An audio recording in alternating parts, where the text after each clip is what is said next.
What is up, fellow bench warmers? This is your Fantasy Quickie.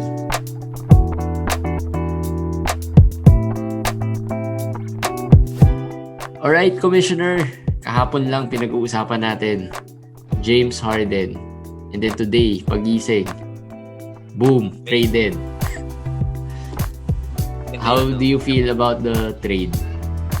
Hindi, yun na nga. Sabi natin kahapon parang mukhang medyo matagal-tagal pa kasi expect natin na nag-hold out na yung Houston for so long. Looking for the yung gusto nila, which is a young star. Tapos mga iba pang younger players daw na on whatever contract, on rookie contracts, tapos draft picks. Wala naman sila nakuha ganun eh. Nag-ano na lang sila na settle na lang on the fact na the best available. I don't even think it's the best available, pero whatever. So just in case na hindi nyo pa naririnig or hindi nyo kabisado yung full details, bali Brooklyn gets James Harden. And then si Houston gets Oladipo, Exum, Dante Exum, Rodion Crooks, and some draft picks. Around 8 draft picks. Pero 4 lang dun yung unprotected. Yung 4, pick swap. So if ano ba yung pick swap? Pag hire si Brooklyn, pwede mag-swap. So para mapupunta sa Houston yung pick nila. So in other words, every year dapat mas mataas ang pick ni Houston kesa Brooklyn. So yun ang end result. Yun yung haul ni Houston. Ngayon, throughout all those process, si Jarrett Allen was also traded and Taurean Prince to Cleveland, and then si Caris LeVert to Indiana. So it's a 4-team trade. Medyo malaking trade, but the only big name really here is James Harden siguro. So anong outlook ngayon with James Harden? Ito na ba yung hinihintay ng mga James Harden owners?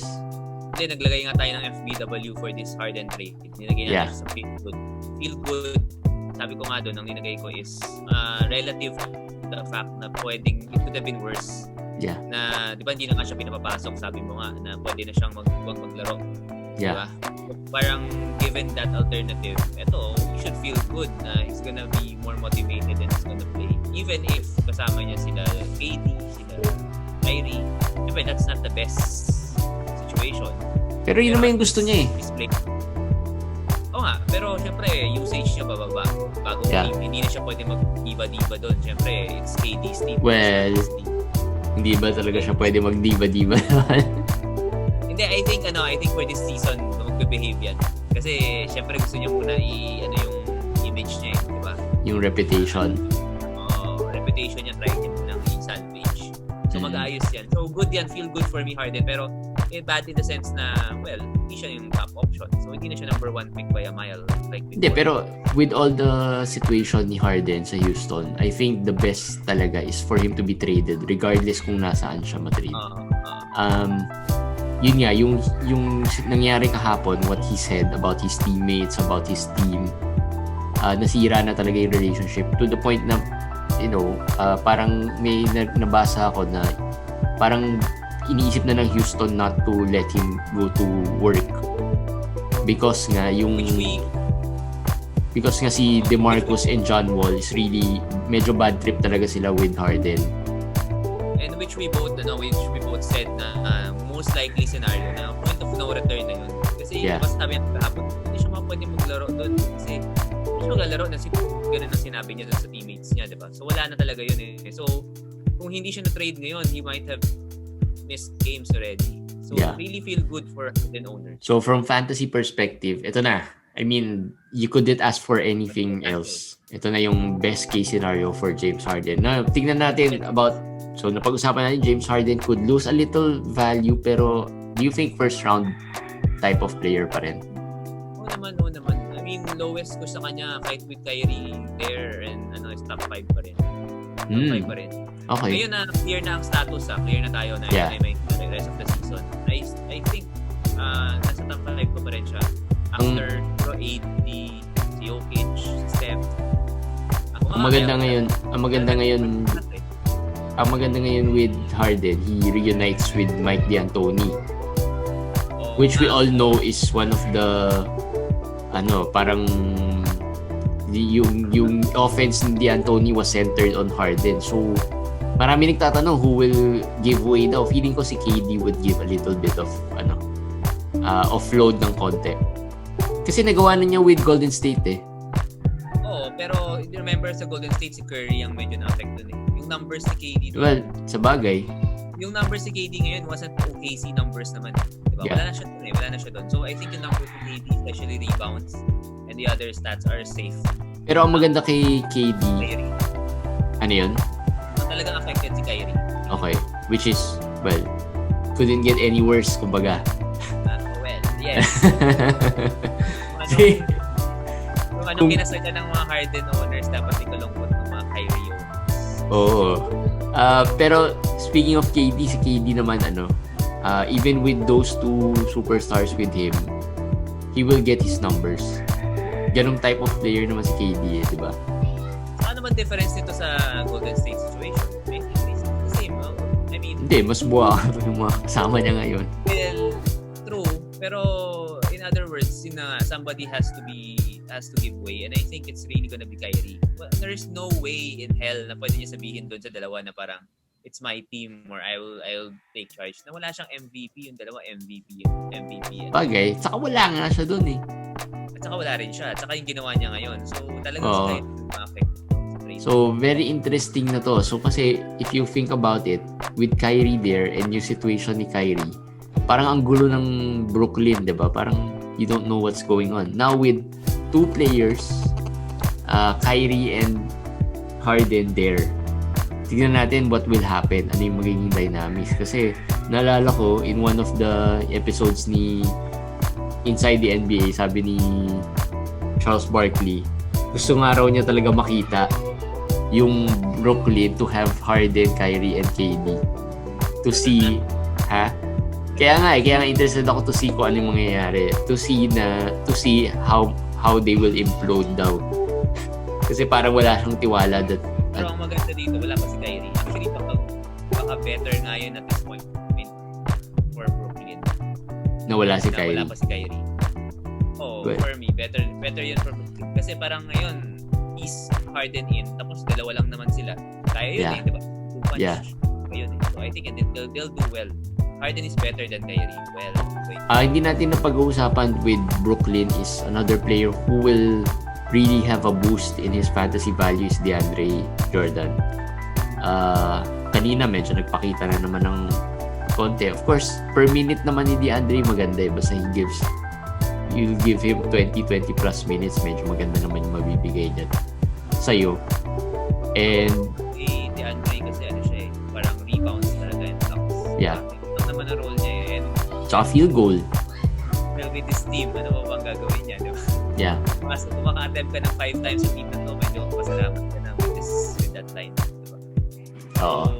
Okay siya. Is there another player na feeling mo will benefit here? Significantly. Significantly for me, Jeff Green. Medyo underrated si Jeff Green.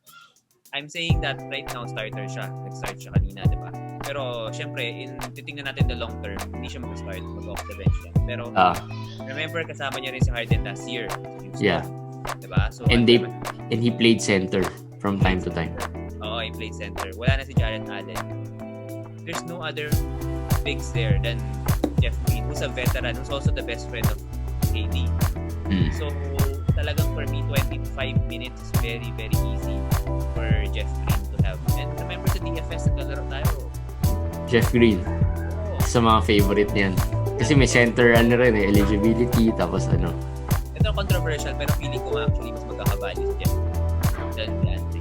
And the long Saka, yun nga yung D'Antoni factor.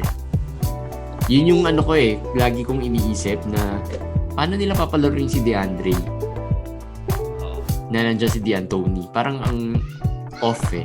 Tapos they offloaded pa si Jared Allen. Yun, totoo.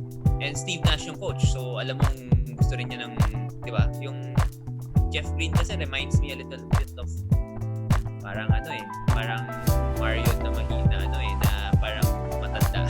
Snow version eh. Pero I mean, alam mo yun, yung parang versatile na player. Na hindi mo talaga dapat mag-center pero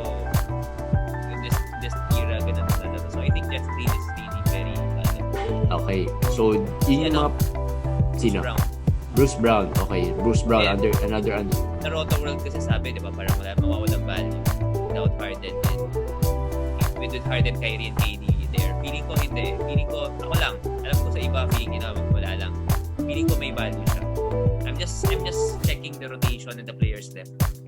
Parang, sa akin lang, parang feeling ko meron siyang hindi, si Bruce Brown can play the role of Levert Yun, oo nga Yung nga feeling ko So, medyo may value, pero again, the way I saw how Levert was used with both KD and Kyrie, medyo parang hindi maganda yung hindi ako personally hindi maganda yung outlook ko if Levert parang Levert yung magiging role ni Bruce Brown. Alright, speaking of Levert to Indiana. Anong na ito? Does it boost si Levert? Hindi naman ako medyo again iba ako sa brain kasi feeling ko it boost his role. May nagsabi, although I believe na tama yung sinabi ni Charles isang natin doon na parang feeling niya hindi makaka-boost kay Levert kasi hindi siya yung primary bench guy or mag-start siya. Pero I think kasi parang perfect yung palit na kay Oladipo. Perfect yung role na parang papasok niya. Yun na yun May role na Yeah. So, pinakita na ni Oladipo anong gagawin Nandun na So, I think Oladipo was able to have value in that role. So, I think LeBron should have value in that role as well. So, yun. Hindi ako takot. Kasi mas maganda nga yun I think magiging hindi siya yung kaasahan. Masyado. Yeah. So, the efficiency. Ikaw, So, hindi ko rin masabi kasi ako at this point siguro with all the players that were traded or moved except for those lang na naiwan who will benefit like DeAndre, parang I won't make any moves if I own any of these players to see kung how they ganun, medyo conservative ako so I don't see kasi anyone being na-boost yung value wala akong nakikitang na-boost yung value So, even si Oladipo, I don't think na na-boost yung siguro medyo, but I'm not sure kung boost yung value niya with Houston di ba? Levert, I don't know why, but I think career will be rejuvenated with this move. So, yun na lang yung akin I'm looking at it not only stats-wise, I'm looking at it yung move na yun for him personally. Na parang dun sa Brooklyn wala it's just an afterthought dito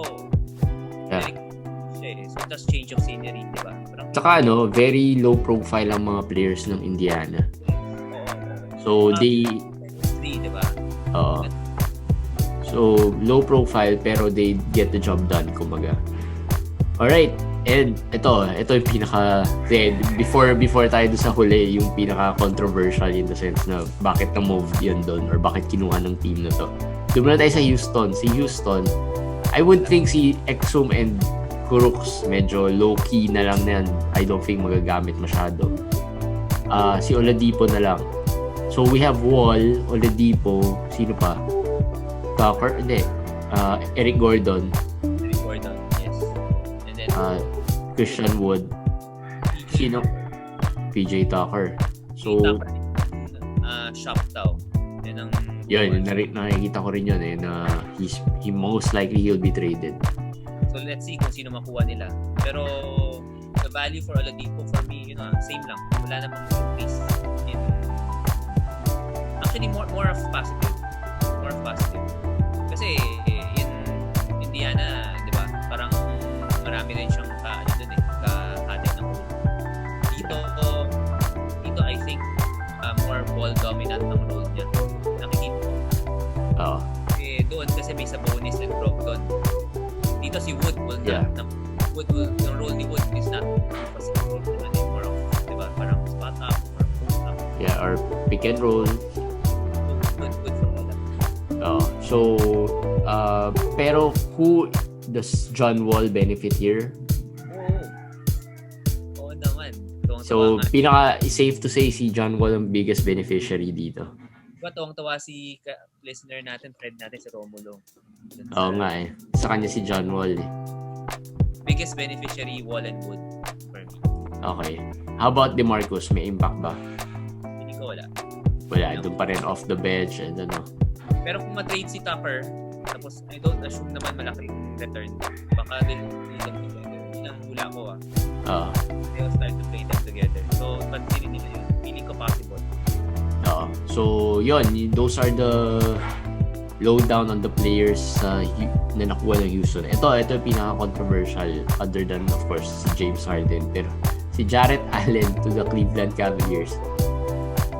Kasama si Taurean Prince. So, I'm not sure kung may value si Taurean Prince doon sa Cleveland because they're pretty much a mess as well in terms of yung lineup. Well, at least from the fan perspective, hindi natin alam ano yung plano ng management nila. But Allen, imagine this, Allen, Drummond, Kevin Love, JaVale, Nance. Those are the big players ng Cleveland. Hindi ko alam paano nila lalaroin yun. Of course, siguro, wag na natin pag-usapan si JaVale kasi most likely si JaVale is off the bench Wala na, DNP na siguro si JaVale. Wala nang value. Which is, sa fantasy na ngayon, nakakatawa sa fantasy. We're talking about Jarrett Allen. Yung value niya just before the trade, sobrang taas. You might not be able to get him for any simple player. Tapos, in one trade, parang, ngayon, kunin mo siya, parang siguro. Diba? I mean, you can get him in a discount just one day. Wala bang, actually, one night lang Nakakatawa talaga. If you want rebounds or rebounding or blocks, you can take a flyer, parang buy low case to si Jarrett Allen diba? Kasi you could talk the other manager na dami niya. Hindi, kasi at this point, hindi mo na rin alam anong gagawin ng Cleveland with that And siya yung most promising player doon. So, diba? I mean, there's Drummond, yes. Pero, you could take a flyer at a discount. Yes. Medyo malaking discount mo kuha mo. Ngayon, ang risk mo doon is if talagang siya, off the bench siya na tipong backup lang ni Drummond, then halos wala ka masyadong makukuha. But definitely dapat backup siya yung Drummond. I mean, yun ang mangyayari. Pero siyempre, ayaw isipin natin. I think siya yung gagawin. Siya yung part of the future na Cleveland. Yeah. So, dapat siya mag-start. Pero how would you bench a $20 million man like Drummond? He's playing very well. As in talagang similar players Hindi ko nga talaga mag-gets to trade na to for Cleveland. Hindi, salary dump ba? Hindi ko rin alam I mean, kasi expiring si Jarrett, di ba? Pero hindi naman malaki sweldo niya Drummond din expiring So, well, I guess it's more of ang binigay nila first round pick Sa kanila galing yung isang first round pick As far as I know, sa kanila galing yung Milwaukee pick na napunta sa Houston. Okay. Very minimal siguro in that sense. Na Milwaukee pick is low, very low pick yun kasi Milwaukee yun. So parang feeling nila, why not take the chance in this guy. Pero ang tingin ko sa manager nila is just get, parang sige, wala na bahala na yung fit, bahala na yung Kasi yung guards nila ganyan din. Diba? Sexton, Garland, yung bigs nila ganyan din. It's very messy. Pero laking effect talaga kay Drummond and Nance. Si Love, huwag natin pag-usapan kasi unless he comes back. Wala na afterthought na lang si Love sa fantasy Yes. Ginamit ko nga waiver ko dyan. Hindi ko alam. Parang feeling ko pinagsisisihan ko na kasi na-drop siya Ngayon, nasa IL na lang siya. Ngayon, pag naglaro siya, hindi ko na nga rin alam kung useful pa siyang gamitin Ikaw may Drummond wala akong Drummond So, what do you feel and what do you think? Hindi, feeling ko they still play Drummond Again, feeling ko mas may impact with Jarrett Allen Baka bumalik siya dun sa old Jarrett Allen. Anong balak mo? Do you try to maybe trade Drummond or hindi, depende pa rin on the makeup of your team. Feeling ko okay pa rin naman si Drummond I got Drummond na mga third round So I think sulit pa rin, not bad. May konting impact pero again, wala ang hirap rin sabihin I can't see. Tama ka, why would they pay a guy 20 million para lang umupo sa bench? Pero that's what's happening with Kevin Love. So, and it's Cleveland, so hindi na nila alam. Injured si Love But yun nga, isipin mo, Love should be off the bench nga but they still start him over Nance. Sa bagay. Nakikita mo na parang may something, diba? Mali na yung decision ng coach. Hindi, kawawa nga. Tama nga, kawawa dito yung mga Jarrett Allen owners. Tingnan ko ranking ni Jarrett Allen 2050 yata siya ngayon. And it will surely it will plummet down the baka mga 80s or 90s. Sana mag-crack siya ng 100 at the end of the season, pero I doubt Pero don't sell. Don't sell. Wala na You're at the low na Malay mo, billion nga sinasabi ko. Parang if you have Jarrett Allen, you don't know what's gonna happen. So might as well hold on na lang. Baka biglang siya pala'y palaruin. And watch. Although may injury si Drummond, di ba? Although minor lang siguro. Pero tingnan nyo na rin muna. yung kasi he should be out of the rotation totally. Yun ang makikita ko. Pagka healthy, siya na lang out of the rotation. I don't know pwede mong laro si Allen at si Drummond together. I don't think so. So, mahirap yun tama ka. Feeling ko 28 minutes siguro si Drummond tapos balik sa 20 minutes si the usual minutes. Tingnan natin how they use him. Pero ang naman dito, ang medyo silver lining kumbaga, baka towards the end maggamitin na nila si Allen. Yes. Kasi may injury history rin naman to si Drummond hindi rin naman yan very durable. Or matrade. Hindi, pero I doubt sa bagay, expiring, so baka matrade, pero baka matagal pa Hindi, expired. Someone like Boston needs a big na talagang maasahan nila just Durant to the end of the season. Yeah. I think possible. Yeah, a contender, pwede. Usually mga ganyang contracts for a contender, okay. So, yun. Ano? Pwede rin ma-buyout. Si Drummond? Cleveland is not the playoff contention. Pwede yan. Pwede ma-buyout. Pero ba't nila gagawin? Sa bagay. Naisip ko lang ba't nila gagawin yun. Ewan ko. Pero ang gulo, hindi ko alam. Actually marami confused with this move ng Cleveland kung what were they doing. Baka magulat tayo si Taurean Prince pa yung biglang magka-value. Sana wag naman, di naman pero siya yung maging backup ni Nance pero diba? Hindi, isa rin baka maging backup si Jarrett Allen. Kasi sa bagay hindi naman siya naglalaro ng power forward may power forward data siyang eligibility tama ba? Parang so possible yun pero magiging pangit kung makapag-iyan Allen of the bench. Basta I guess na lang, let's wait and see and tingnan ko anong dapat gawin after they play a game or two siguro. Na full health. Yeah, or at least for Cleveland's side, kasi hindi natin malaman sa Cleveland until Kevin Love comes back di ba? At least sa Cleveland you'll get an idea naman kung ano mangyayari. Pero if you don't have Jarrett Allen, you can take a risk, give a low ball offer, malay mo pumayag.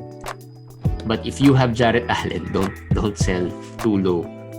Kasi baka mamaya biglang pag-trade mo, bigla palang gumawa, di ba? So, siya pala yung gagamitin. Di ba? So, yun, that's the lowdown on the James Harden trade. At least, that's one storyline that's probably, we can say, close na. Diba, yung trade demands of James Harden. Of course, marami pang storylines. Kyrie, how Brooklyn would play here. Pero sa tingin mo ba Brooklyn wins this year? Tingin mo Brooklyn wins the East? Depends on Kyrie feeling ko hindi pa tapos yung chapter I have a feeling that Kyrie might ask to be traded also. So, I don't know. Labo naman nun if he does that. Yes, pero you can't say with Kyrie. Pero sige, let's say na itong present ng Brooklyn. Feeling ko they can. Hindi ko pa napag-isipin. Ako, convinced na ako they won't. They won't win the East. I have Milwaukee sa East. I go with Milwaukee sa East. Feeling ko, ako actually I have Philly more than that. Actually, baka nga Philly. Ngayon, after, Fall out niya natin na pag-usapan sa Philly. Mga hindi nakakaalam. Mga 2 a.m. or 3 a.m. nun. Philly actually ang sinasabing done deal na yung trade. Malapit na. As in, konting little pieces na lang pinag-usapan. Traded na dapat. Yeah. So, ganun ka, ganun kalapit na matrade si Harden for Simmons. Aha. So, ang holdout nun si Maxey. Okay. Ayaw nila i-trade. Gusto ng Houston, Simmons, Maxey, and some picks, which is better than what they got now, obviously. Pero, I think, Philly decided to hold on to Maxey. Pero, yun na nga, for Simmons, for me, medyo something to monitor. Do you think, ako naman, hindi ako worried masyado kasi they have Doc Rivers as coach. Well, kailangan niyang masahe yung ego ni Simmons. Yeah. Which, it's not something new for, I don't think it's something new for Doc Rivers after nangyari sa Clippers, di ba? Pero baka may connection yun. Baka 2 attempts lang kinuha ni last game. Well, diba? kumbaga, theories lang natin na. Pero yun sana magandang deal for me. Sayang. Pero yun, so yun ako, I have Milwaukee. I feel ko Milwaukee wins it this year. Pero wins the East at least. Pero Philly is close. I think they're playing really well. Sana hindi ma-affect tong nangyari sa kanila. So yun. That's the lowdown on the trade. Just quickly, feel good players natin for this day. Malik Beasley and PJ Washington. Again, Malik Beasley, mainit no? Malik Beasley.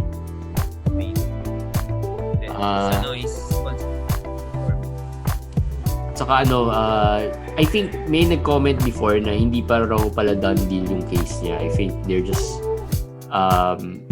evaluating yata. The NBA is still evaluating about his case and possible suspension. Ano na? Wala nang suspension. Well, yun, baka kasi nakalimutan na rin after. Saka dami worry siguro ng NBA to worry about that so baka ang suspension baka after the season pa or what. So, pero we don't care as fantasy owners. Basta naglalaro, nagpo-produce, okay na yan, di ba? Feel good. And PJ Washington, also another player na medyo tahimik over the past few games pero ngayon gumawa. Very high naman tayo on PJ Washington so nag-6 blocks lang siya the other game, last game. Tapos ngayon, actually, ngayon mas full line yung ngayon. It's been good. And Hayward is injured. So yun, isa pa, another, possible. Yun, Hayward injured. Out ba long? Matagal din. Wala pang update. Pero, given his history.